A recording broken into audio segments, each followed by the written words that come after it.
Tous, bienvenue donc sur l'entrepreneur lifestyle, Thierry #Henry, donc épisode 130. Aujourd'hui donc je vais te parler de ce qui m'arrive un peu actuellement et ce que donc j'espère qu'il va t'arriver. Ce que j'avais parlé un peu l'année dernière, donc de recruter son équipe, de grandir son business. Comme j'ai un peu shifté mon business et donc il me faut donc réellement donc là un ou une assistante, un rédacteur, enfin un grand nombre de personnes. Logiquement il y en aura 4 qui vont arriver donc en début d'année, enfin quelques semaines et en début d'année, et ensuite 3 autres de plus en fin d'année, parce que j'ai vraiment tout fait. Donc je t'ai expliqué comment faire. Je vais me baser donc sur 2 éléments, donc le livre Woo, qu'on m'a fait lire il y a un an, donc coucou à la personne qui l'a fait, il se reconnaîtra s'il écoute, et aussi donc la formation donc, de Sébastien Rivière que j'ai eu il y a quelques mois, 6 mois sur mon podcast. Donc je te dis tout, après on va remercier le sponsor. Comment apprendre à déléguer donc efficacement. C'est ce que je te propose dans cette formation donc, qui va durer 7 jours, où tu vas apprendre à libérer ton temps, à laisser donc les autres faire les tâches qui sont donc moins rémunératrices. Comme ça donc tu vas pouvoir gagner plus d'argent et faire gagner de l'argent à ton entreprise et indirectement donc mieux payer tes équipes, que ce soit des freelances ou des salariés. Donc le but c'est vraiment donc d'avoir une structure légère et de faire des business comme on aime les faire, des business d'entrepreneurs lifestyle. Donc je te dis tout donc dans le lien ici, donc tu vas sur thierry-du6henry.fr/team, T-E-A-M. Donc thierry-du6henry.fr/TEAM, tu vas apprendre à être un entrepreneur libre et donc à savoir déléguer comme un pro et donc à scaler ton business jusqu'à 7 ou 8 chiffres. À tout de suite. De retour après, on va donc remercier le sponsor. Donc aujourd'hui, comme je t'ai dit, on va parler donc de comment recruter donc son équipe de freelance et grandir son business. Je vais donc tout expliquer en 4 parties. C'est en partie donc ce que te propose Sébastien Rivière dans sa formation. Donc la première partie donc qui est les bases et la fondation. Parce qu'avant donc de déléguer, il faut donc déjà avoir donc des systèmes. Donc savoir qu'est-ce que tu fais, ton workflow, qu'est-ce que tu répètes et qu'est-ce que tu veux déléguer. Donc ça, il y a plein de façons de le savoir. Moi, je te donnais mon exemple. J'ai le podcast toutes les semaines. J'ai une vidéo que je vais reprendre toutes les semaines, même 2. Un rédacteur qui va donc écrire pour moi, et donc il va y avoir des personnes qui vont donc publier et aussi donc s'occuper donc du résumé. Enfin voilà, j'ai moi ma technique depuis le temps que je le fais, donc je sais ce que je fais. Donc tout ça je vais le déléguer, je vais pouvoir donc trouver plus de temps pour trouver des invités, pour aller vendre la formation que j'ai créée, le livre et tous les éléments qui sont autour de mon business et qui vont permettre donc de moi de vendre, de faire du vrai business, de faire de webinaires, tout ce qui est plus intéressant et tout le reste de retranscription, de tout ce qui est rédaction, qui en général est pas trop compliqué à faire, mais qui prend du temps. Aussi donc l'édition et la production, donc voilà, pour comprendre un peu l'équipe que je vais avoir, et une assistante qui va chapeauter tout ça. Donc pour savoir, donc pour être tranquille dans cette partie-là, il faut donc faire ce qui est indiqué dans le livre Woo, je te le répète, écrit par Jeff Smart et Randy Street. Je mettrai les liens pour ceux qui veulent aller lire ce livre-là. Il faut faire ce qu'on appelle un tableau de bord. Ce que j'ai fait, donc j'ai 7 postes actuellement que j'ai fait, les 7 postes que je vais recruter cette année, je les ai mis. J'ai pris donc l'assistante virtuelle, donc précisément les missions. Donc il y a plein de trucs dans la mission, les résultats, les compétences, il y a même chose que je savais même pas, donc j'ai été chercher. Et j'ai fait donc la même chose pour tous les postes. Certains ont plus d'éléments, je vais encore les retravailler, mais au moins je sais en partie les missions que moi je vais leur donner, celles qu'en général d'autres font. Donc j'ai vraiment fait un tableau de bord général. Les résultats que je vais avoir, qui sont en général identiques par rapport aux autres, parce que c'est plus par rapport à un chiffre d'affaires global et à un résultat. Mais je leur donne leurs résultats aussi par rapport à leur activité et leurs compétences.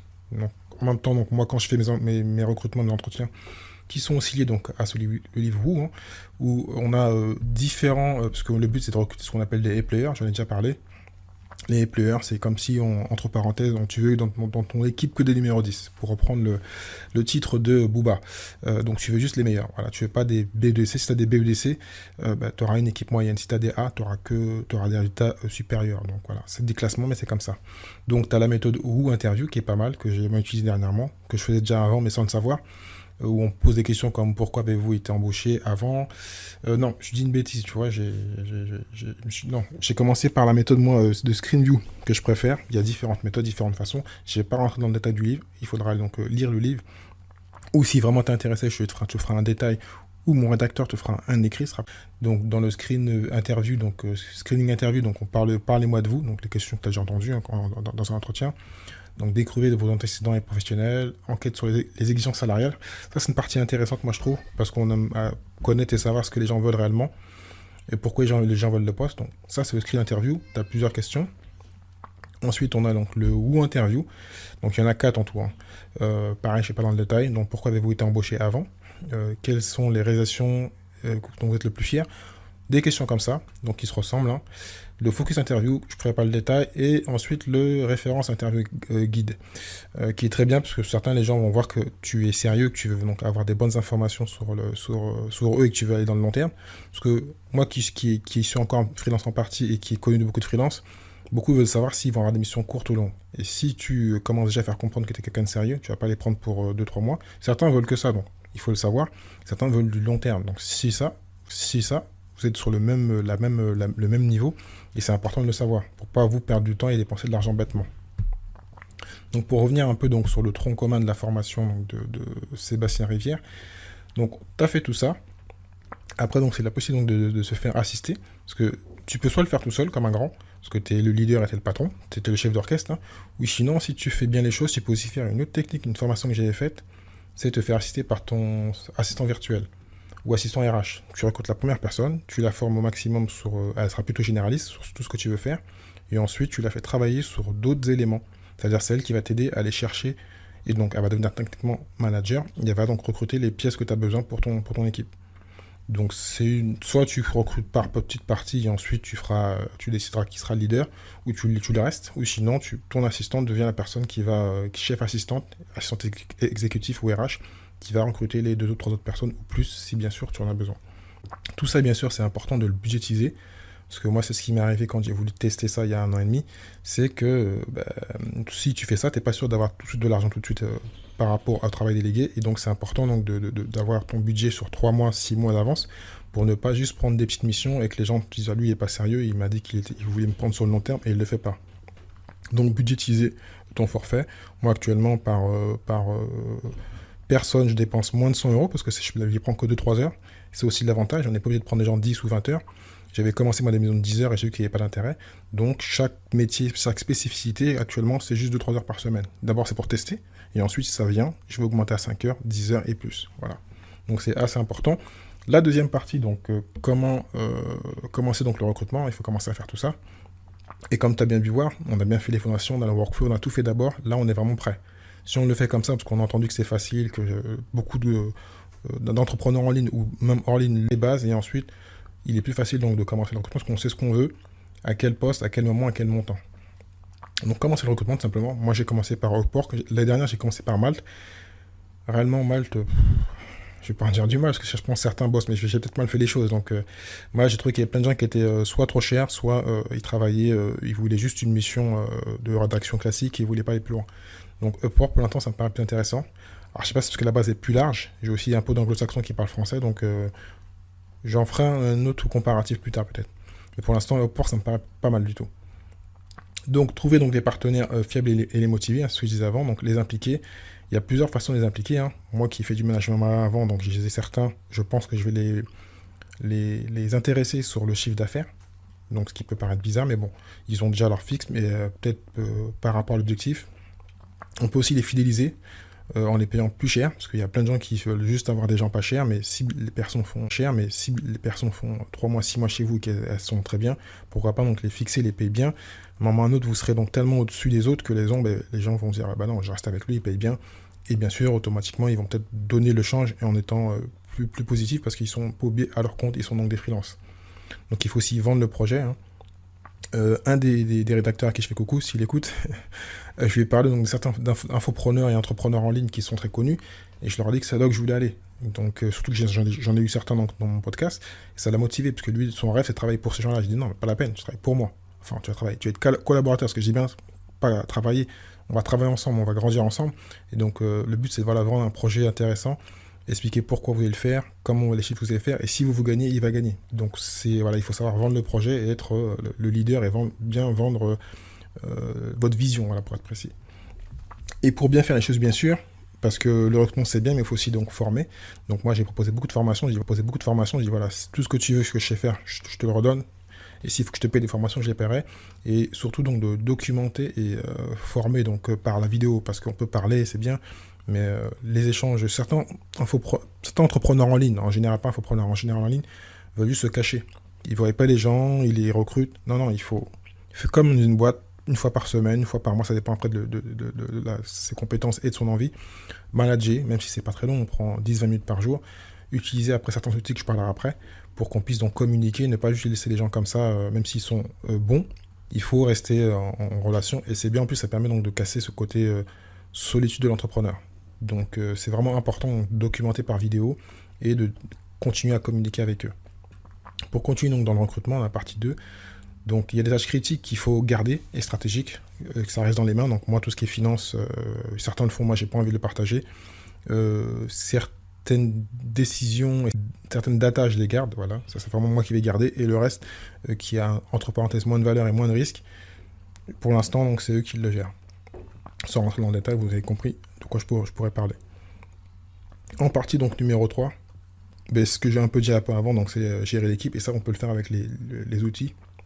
Donc d'abord être présent, mais les outils connus comme Asana, Trello, Slack, tout ce qui permet d'échanger et de communiquer, parce qu'on n'a souvent pas les mêmes aussi, on a du décalage. Moi actuellement, donc je suis plutôt avec donc 2 à 3 heures, c'est pas 5 heures, donc selon les pays.